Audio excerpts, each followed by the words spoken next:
नमस्कार दोस्तों, राधे राधे। स्वागत है आप सभी का आपके अपने ही यूट्यूब चैनल में। मेरे प्यारे दोस्तों, आज की यह वीडियो आपके प्रेम जीवन से जुड़ी हुई एक ऐसी बात आपके सामने लेकर आ रहा हूँ जिसे सुनने के बाद शायद आपके चेहरे पर मुस्कान आ जाएंगे और आपका दिल कह उठेंगे, क्या सच में ऐसा होने वाला है। मेरे दोस्तों, जानकारी के लिए आप सभी को बता दूं कि बेटा, जो कभी तुम्हें भाई कहकर बुलाती थी, अब वही तुम्हारा जीवन साथी बनने वाली है। आखिर वही तुमसे सच्चा प्रेम करने वाली है। ऐसा कैसे होने वाला है, आज की इस वीडियो में आपको पूरी विस्तार से और तुम्हारे ग्रह गोचर के अनुसार समझाने वाले हैं।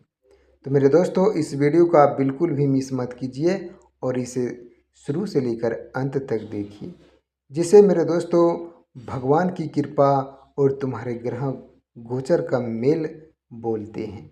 मेरे दोस्तों, आपको बता दूं कि आज हम बात करने वाले हैं उस रिश्ते की जो कभी आपको केवल भाई कहकर पुकारता था, लेकिन समय के साथ परिस्थितियां बदलने लगी, भावनाएं बदलने लगी और रिश्तों को देखने का नज़रिए भी बदलने लगा।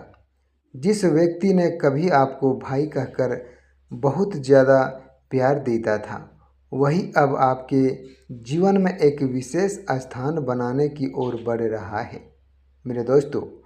लेकिन यह एक बात समझना बहुत ज़रूरी है कि किसी भी रिश्ते का मेरे दोस्तों भविष्य केवल कल्पना से तय नहीं होता।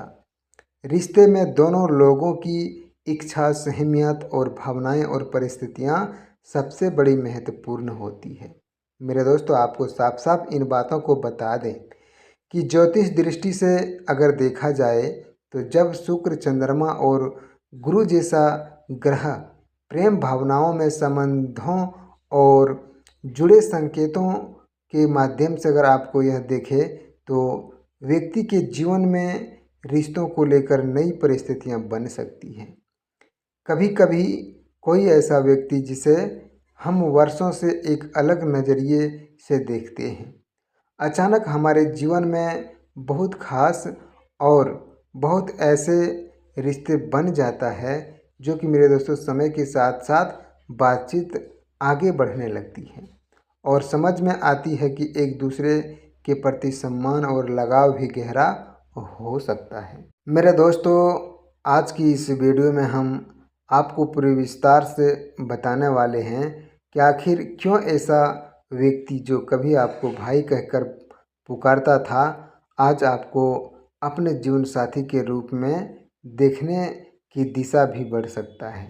मेरे दोस्तों, इसके पीछे कौन सी भावनाएं, परिस्थितियां हो सकती हैं, कौन से संकेत आपको दिखाई दे सकते हैं और आपके ऐसे रिश्तों में क्या करना चाहिए। सबसे पहले आपको एक बातों को ध्यान रखना बेहद ज़रूरी है कि मेरे दोस्तों, अगर पहले वह तुम्हारे जीवन में यानी कि आपके लिए मेरे दोस्तों सम्मान बातचीत करता था, लेकिन अब आपकी छोटी छोटी बातों को याद रखने लगा और आपकी चिंता करने लगा, आपकी पसंद नापसंद को समझने लगा, तो यह भी उनके व्यवहार में नई परिवर्तन का मेरे दोस्तों, हालांकि तुम्हारे जीवन में केवल संकेतों को प्रेम का मेरे दोस्तों परिमाण मान लेना सही नहीं होता है, लेकिन अगर व्यवहार में लगातार बदलाव दिखाई दे रहा है तो उस परिवर्तन को समझना आपको बेहद ज़रूरी होगा। क्योंकि मेरे दोस्तों, पहले शायद आपकी मौजूदगी उसके लिए सम्मान थी, लेकिन अब आपके सामने आने पर उनके व्यवहार में बदलाव दिखाई दे रहा है। मेरे दोस्तों, वह आपसे बातचीत करने का अवसर तलाश कर सकती है, लेकिन आपकी राय पूछ सकती है या आपके साथ समय बिताना पसंद कर सकती है। ऐसी परिस्थितियां कभी कभी मेरे दोस्तों भावनात्मक नज़दीकी का संकेत हो सकता है। और आपको बता दूं कि जब व्यक्ति आपकी पढ़ाई, नौकरी, परिवार, भविष्य की योजनाओं और विवाह जैसी विषयों की रुचि लेने लगे, तो इसका अर्थ यह नहीं हो सकता है कि वह आपको अपने जीवन के संदर्भ में गंभीरता से समझाना चाहे। लेकिन मेरे दोस्तों, आपको बता दूं कि जल्दीबाजी बिल्कुल आपको नहीं करनी चाहिए। किसी के सवालों के सीधे प्रेम प्रस्ताव समझ लेना उचित नहीं होता है। मेरे दोस्तों, ज्योतिष में शुक्र और प्रेम आकर्षण, संदर्भ और संबंधों का कारक मानते हैं, लेकिन चंद्रमा भावनाओं और मन से जुड़े एक ऐसी जीवन में, जबकि तुम्हारे जीवन में गुरु, विवाह, ज्ञान और जीवन में रिश्ता से जुड़े संकेतों का जो प्रतिनिधित्व करता है। जब ग्रहों की स्थिति किसी व्यक्ति की कुंडली में संबंधों के क्षेत्र में प्रभावित करती है, तो प्रेम को विवाह से मेरे दोस्तों जुड़े विषयों में भी परिवर्तन की संभावना दिखाने लगता है। अगर ऐसे संभावना ज्योतिष व्याख्या की जाती है। इसलिए आपको बता दूं कि अगर आपको लग रहा है कि आपके जीवन में कोई पुराना रिश्ता अचानक नए रूप से सामने आ रहा है, तो मेरे दोस्तों आपको सबसे पहले अपनी भावनाओं को समझना चाहिए। क्या यह वास्तव में प्रेम है? क्या सामने वाला भी वही महसूस करता है? क्या दोनों लोग इन रिश्ते के लिए तैयार हैं? और क्या परिवार तथा समाज परिस्थितियां इस रिश्ते को स्वीकार करने की स्थिति में है? अगर हाँ, तो मेरे दोस्तों एक दूसरे की प्रेम संबंध अजर और अमर रहेगा, क्योंकि सभी के श्रद्धा और परिवार का मिलन ही सबसे बड़ी खुशी होती है। लेकिन मेरे दोस्तों, प्रेम केवल आकर्षण का नाम नहीं है। प्रेम में विश्वास होता है, सम्मान होता है और समझ भी होती है। और सबसे महत्वपूर्ण बात यह है कि अगर आपके दिल में सहमति है, अगर वह व्यक्ति कभी आपको भाई कहता था और आज उसके व्यवहार बदल गया है, बदला हुआ दिखाई दे रहा है, तो आपको उन व्यक्ति पर किसी तरह का बदलाव नहीं बनानी चाहिए।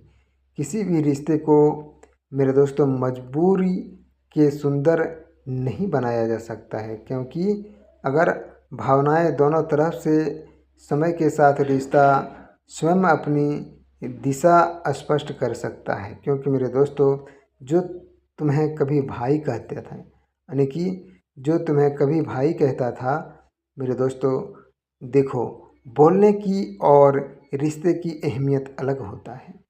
अगर तुम्हारा स्वयं रिश्ता बन रहा है भाई बहन का, तो ऐसा संभव नहीं है। लेकिन अगर प्यार से आपको भाई बोल रहा है, लेकिन तुम्हारा प्रेम संबंध बढ़ गया है, तो मेरे दोस्तों भाई के मेरे बदलाव तुम्हारे जीवन में प्रेम संबंधों से ज़रूर जुड़ सकता है। क्योंकि प्यार से तुम्हें भाई बोला, लेकिन इसका रिश्ता किसी और से है, क्योंकि मेरे दोस्तों रिश्ता बदलने की राह पर है। लेकिन आपको बता दूं कि भाई का रिश्ता मेरे दोस्तों कभी बदल नहीं सकता है। और जो तुम्हें प्यार से भाई बोले, उसका रिश्ता ज़रूर बदल सकता है। क्योंकि आपको प्यार से बोले, भाई का रिश्ता प्रेम संबंधों में ज़रूर जुड़ सकता है मेरे दोस्तों। इसलिए आज की बात जो किसी निश्चित भविष्यवाणी की तरह नहीं, बल्कि एक संभाविक भावनाएं स्थिति के रूप में आपको समझाने की कोशिश कर रहे हैं। बहुत ऐसे व्यक्ति हैं जो खुलेआम बता देते हैं कि जो कभी तुम्हें भाई कहती थी, लेकिन आज तुम्हारा जीवन साथी बनने जा रही है। मेरे दोस्तों ऐसा बात बिल्कुल नहीं है। प्यार से वह भाई बोलती थी, लेकिन उनका प्यार था मेरे दोस्तों, किसी के सामने उसका जिक्र करने में वह शर्माती थी। लेकिन उनका रिश्ता मेरे दोस्तों भाई का रिश्ता नहीं था, उनका प्रेम का रिश्ता था। और प्रेम जीवन वह बदलने वाली है। अगर आपके जीवन में ऐसा कोई व्यक्ति है जिसके व्यवहार वास्तव में बदलाव आया है, तो शांत रहिए, उसकी बातों को सुनिए, उनके विचारों को सम्मान कीजिए और जल्दबाजी में कोई फैसला मत लीजिए। कभी कभी प्रेम की सबसे खूबसूरत शुरुआत किसी मेरे दोस्तों बड़े इजहार से नहीं, बल्कि छोटी सी चिंता से होती है।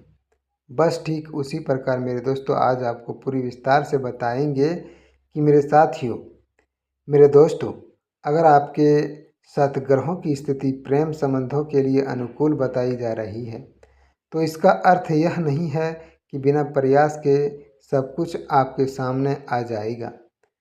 ग्रह केवल ज्योतिषी दृष्टि से मेरे दोस्तों संभावनाओं की व्याख्या करते हैं और वास्तविक जीवन में रिश्ते अपने व्यवहार निर्मित और आपसी समझ लेते हैं, लेकिन आगे बढ़ते हैं तब क्योंकि आपके जीवन में वह चाहते हैं कि आपका रिश्ता मजबूत बने। तो सबसे पहले सामने वाले व्यक्ति का सम्मान कीजिए और उसे अपनी बात कहने का अवसर दीजिए। अगर अवसर आप देते हैं तो उनकी समस्या को आप समझिए और उनकी सहमति को सहमत दीजिए। और अगर आप अपने जीवन में जो प्रेम संबंधों से जुड़ी जानकारी हो रहा है, आपके जीवन में जो रिश्ता जुड़ रहा है, इस रिश्ते को आगे बढ़ाने के बारे में सोचिए। और मेरे दोस्तों, आज की इस वीडियो को सबसे सुंदर संदेश यही है कि कभी कभी ज़िंदगी में हमें ऐसे मोड़ पर लेकर आ जाती है जहां मेरे दोस्तों हमें अपनी पुराने विचारों को दोबारा समझना पड़ता है। और जो व्यक्ति मेरे दोस्तों कल तक आपके लिए केवल एक रिश्ता था, वही आज आपके लिए भावनात्मक रूप से महत्वपूर्ण बन सकता है। लेकिन इस परिवर्तन को स्वीकार करने से पहले दोनों लोगों की भावनाओं को समझना आवश्यक होता है। मेरे दोस्तों, आपको बता दूं कि अगर हम ज्योतिष संकेतों की बात करें तो प्रेम संबंधों में अचानक परिवर्तन को अवसर शुक्र और चंद्रमा की सक्रियता जोड़ सकता है। और वहीं मेरे दोस्तों, चंद्रमा की जो सक्रियता है ना, वह तुम्हारे जीवन में विवाह संभावनाओं को समझने के लिए कुंडली के 7वें भाव यानी कि उनके स्वामी गुरु शुक्र की स्थिति जैसे कई कारकों का अध्ययन किया जाता है, जिसके केवल राशि देखकर किसी व्यक्ति के विवाह या प्रेम संबंधों का निश्चित निष्कर्ष निकाला जा सकता है। इसलिए मेरे दोस्तों, आपकी कुंडली में प्रेम संबंधों से जुड़े संकेत मजबूत है तो आने वाला समय आपके लिए भावनात्मक रूप से महत्वपूर्ण हो सकता है। आपके जीवन में कोई पुराना व्यक्ति नए रूप सामने आ सकता है, कोई पुराना बातचीत दोबारा शुरू हो सकती है और कोई ऐसा व्यक्ति है जो दूरी बनाकर रहता था, अब आपके साथ खुलकर बातचीत करने की कोशिश कर सकता है। लेकिन मेरे दोस्तों, यहाँ फिर वही बात आ रही है, ध्यान से सुनिए, क्योंकि आपके जीवन में मेरे दोस्तों पूरी समझने की बात है। लेकिन अगर आप नहीं समझते हैं तो सामने वाले इसका मेरे दोस्तों अच्छा सम्मान नहीं देता है। लेकिन अगर आप समझते हैं तो आपके जीवन में सम्मान भी देता है और समझदारी भी रखते हैं। अगर आपको कोई व्यक्ति आपके प्रति विशेष भाव रखता है तो सीधे निष्कर्ष पर पहुंचने की बजाय सम्मान बातचीत से शुरुआत करें। अपने मन की बात महत्वपूर्ण रखें और मेरे दोस्तों सामने वाले की सोचने की पूरा समय दें। यही सबसे बड़ी प्रेम पहचान होती है मेरे साथियों। अगर आपने यहाँ तक वीडियो को देख लिया है तो सच्चे दिल से इस वीडियो को लाइक कीजिए, कमेंट कीजिए और अभी तक आपने चैनल को सब्सक्राइब नहीं किए हैं तो इस प्रेम राशि फल को मेरे दोस्तों ज़रूर सब्सक्राइब करके रखिए ताकि तुम्हारे जीवन में प्रेम से जुड़ी जानकारी ज़रूर मिलती रहेंगी। मेरे दोस्तों, हो सकता है कि आपकी ज़िंदगी में भी आपकी ऐसे मोड़ तुम्हारे जीवन में चल रहा होता है कि कोई व्यक्ति आपको पहले ज़्यादा महत्व देने लगा और हो सकता है उस बातचीत में बदलाव आया हो। और ऐसा भी हो सकता है कि आपके भविष्य को लेकर सवाल पूछ रही हो और हो सकता है कि आपके मन में भी उनके लिए ऐसी परिस्थितियां पैदा हो रही है जिन्हें आपने पहले कभी महसूस नहीं किया हो। ऐसा समय में अपने मन को शांत रखें और भगवान के ऊपर भरोसा रखें, क्योंकि मेरे दोस्तों भगवान श्री कृष्ण और राधा रानी की प्रार्थना अगर आप करते हैं तो आपके जीवन में कोई भी रिश्ता आए वह सच्चा हो, सम्मान से भरा हो और दोनों के लिए सुखद हो। भगवान भोलेनाथ की प्रार्थना कीजिए कि आपके जीवन में सही व्यक्ति और सही समय पर सही निर्णय लेने की शक्ति आपको दे। मेरे दोस्तों, आज के दिन इसी के साथ आप सभी को यही कहना चाहेंगे कि अगर आपके जीवन में सच्चा प्रेम किसी ने कर रहा है, तुम्हारे प्रेमिका, तुम्हारे प्रेमी या तुम्हारे जीवन साथी, तो उसे सच्चे दिल से स्वीकार कीजिए, क्योंकि प्रेम करना कोई पाप नहीं होता है, लेकिन प्रेम का अहमियत आपको निभाना पड़ेगा। मेरे दोस्तों, अगर आपको जानकारी पसंद आया हो तो सच्चे दिल से लाइक करें, कमेंट करें और साथ में चैनल को सब्सक्राइब कर लें। तब तक के लिए मेरे दोस्तों, आपको बता दूं कि भगवान भोलेनाथ और श्री कृष्ण की कृपा आप दोनों के ऊपर सदा के लिए बना रहेगा। उसके लिए मेरे दोस्तों, आप सभी दर्शकों से यही कहना चाहेंगे कि अभी तक आपने भगवान भोलेनाथ और श्री कृष्ण के लिए लाइक और कमेंट नहीं किए हैं तो ज़रूर कर लें। और फिर मेरे दोस्तों, मिलते हैं अगले दिन नेक्स्ट वीडियो में एक नई वीडियो के साथ। तब तक के लिए भगवान पर भरोसा रखिए और महादेव की कृपा आपके जीवन में सदा बना रहेगा। तब तक के लिए धन्यवाद।